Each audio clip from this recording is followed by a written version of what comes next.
You guys know when something is on my chest, I just want to talk about it. Then I want to keep it moving. I just got off the phone with my Malia. For those that don't know, I call my Malia as Tomike. And today is a sad day. But for me, it's another reason for us to pause again and take things into consideration. You know, I keep telling people that I remember when I did 10 things I learned in my 20s, and I did the video and I put it on YouTube. And one of the things I said there was, you know, I learned death. And you know, when people keep asking me that, you know, when people just try to ask questions that seem very profound and they expect you to give them profound answers, and my response is usually just, you know, death. Death is one thing that I never expected, and it matured me up a lot. My dad would be 10 years in the ground this December, and if anything, I think 10 years ago, literally minus my brain surgery, which was 6 years ago, 10 years ago was literally when I decided that I needed to find something to do with myself. And in order to find that, I knew I needed to get closer to God. I was already born again by then, but I just knew. And so with what has happened with the late Mrs. Igodalo today, I'm hoping it's putting a lot of things in perspective for people, because I feel like some people will still never get it because it just hasn't hit them yet. And if you're one of those people that every time you hear death, you keep saying, God forbid, first of all, understand, death is inevitable. Nobody's saying you should pray for it, but you need to accept the fact that you have no control over it. And so the only thing you have control over is making sure that you live a life worth living and a legacy. When my dad was going through his final stages, you know, there was something he kept on saying to me every time I was in the hospital with him. He kept on saying, Abimbola, what will people say about me? And I couldn't understand it. And I just kept on saying, Daddy, what do you mean? They will say you were a great man. They'll say you were a great father. And it didn't even hit me. Do you know when it hit me? The next day when my dad passed. But it wasn't even then. I saw him literally wither away. But it wasn't even that. It was when people came to the house. And that evening, it was just myself and my mom. My siblings hadn't come in for the funeral. They were still in America. And I couldn't go to bed. And so I was reading through the condolence register. My mom was like, Bimbo, what are you doing? And I said, Mom, give me a second. And I sat down and I went through my dad's condolence register. Bearing in mind, it was barely 24 hours and it was filled up. But it wasn't that it was filled up. It was filled with names that I knew, names I didn't know. But the testimonies of who my dad was to them, what he had done for them. I'm telling you that when my brother and my sister came home for my dad's funeral and they were sad and they were like, but at least you were there with him. Oh my God, I just gave them 2 condolence register. By then it was full. 2 weeks after, I gave it to them. I said, take, read. By the time they were done, we were laughing, we were crying. And after that day, we didn't cry again until when we put my dad in the ground, because that hits you different. The point I'm trying to make is try to live a life that is purposeful. Try to live a life that is intentional. When you die, you want to know what will people remember you for. Half of us are sitting down here right now. Most of us never had a personal interaction with this young lady, but you saw her smile. You've heard testimonies of what people had to say about her. From the IVF clinic that she set up that cured and saved lives and marriages and impacted people's lives. You don't have to be that big. You don't have to do anything of that grand scale. You know, and I always tell people, when you say use your voice, you can start from your corner. But try to live a very, very intentional life. It's very, very important. This woman has passed, and in less than 24 hours, her picture is going around. People are talking. The testimonies are countless. Nobody is trying to say she's not human and she probably didn't have flaws. But the point is, in the moment and at the peak of when this death came suddenly and took her, all you hear is good news. So if you sit down and you're reflecting, these are the things you should be reflecting about.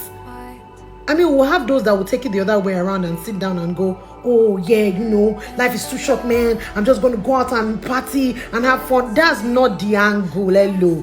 COVID is out there. She a bitch. So use your brain and be smart. When you say life is too short, it means to appreciate the moments in which you are. It means to make the moments and the times count. It means to try to influence lives and touch lives. It means to try to do something and live a life what purpose. Do you get what I mean? Like, it doesn't have to be big. That's why I keep telling people. Everybody's always thinking, hey, it has to be an elite. No. It can be the man that has been driving your father and mother for 20 years. And you just decide that, this is the man I want to take over his family. I just want to, whatever. Just try and sow a seed. Try and, because I don't know if when we hear these things, are you not moved in your spirit? Because I wonder, I see a pattern of where people post pictures of people, but I don't really think we dip it. And I understand. I think as Nigerians, and I can only say Nigerians, I keep saying because this is the people I'm constantly around. I feel like we never really understand things until it comes to knock on our door. And trust me, you don't want to wait for then. You don't want to wait for then. I keep telling people, you don't need to experience things to learn from things. You can learn from people's experiences. Your daddy doesn't need to die for you to realize that death is real. And that it's time for you to start chatting a part. So that when your own comes, you would know that you have left things in place. You've done things right. You've helped. You've influenced. You've been impactful. This is the time. You don't need to be 50. You don't need to be 40 to start to chat to that part. Yaradi Shahidi is how old? Mala was how old? Do you understand what I mean? Like, it's not your age that matters. It's the change that you feel in your mind and in your heart. So please, I just really want people to just start to try and live very purposeful and very intentional. Nobody's trying to say don't have fun. Nobody's trying to say, be serious all the time. No.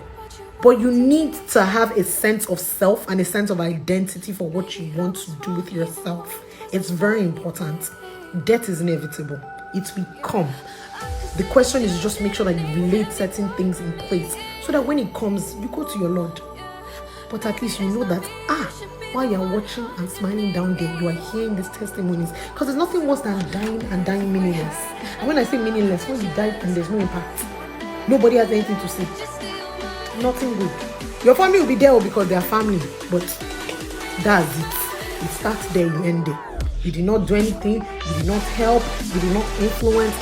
I'm not trying to say everybody needs to be a martyr. Of course not. But it's important that you try.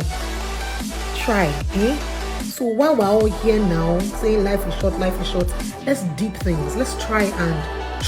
If anything that 2020 has taught anybody is to be purposeful.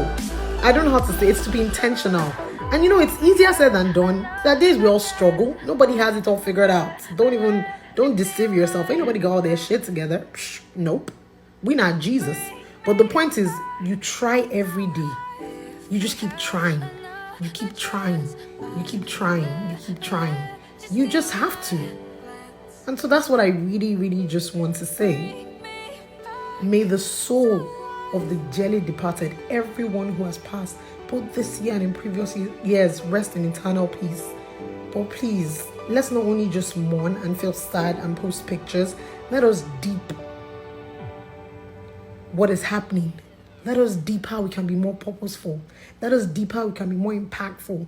Let's deep how we can make changes. Let's strive to be better people. Let's try to do better. Let's try. Let's try to do better. It's not only just saying it and then tomorrow everybody's back to just doing the usual shit. It's saying it and trying. Literally making a conscious effort, because that's what it is. Change only comes when you're consciously, constantly, deliberately doing something.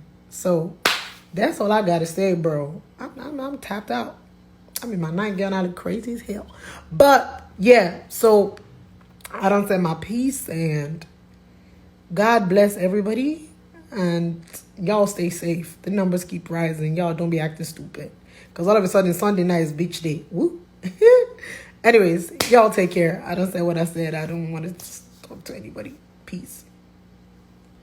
Wasn't anything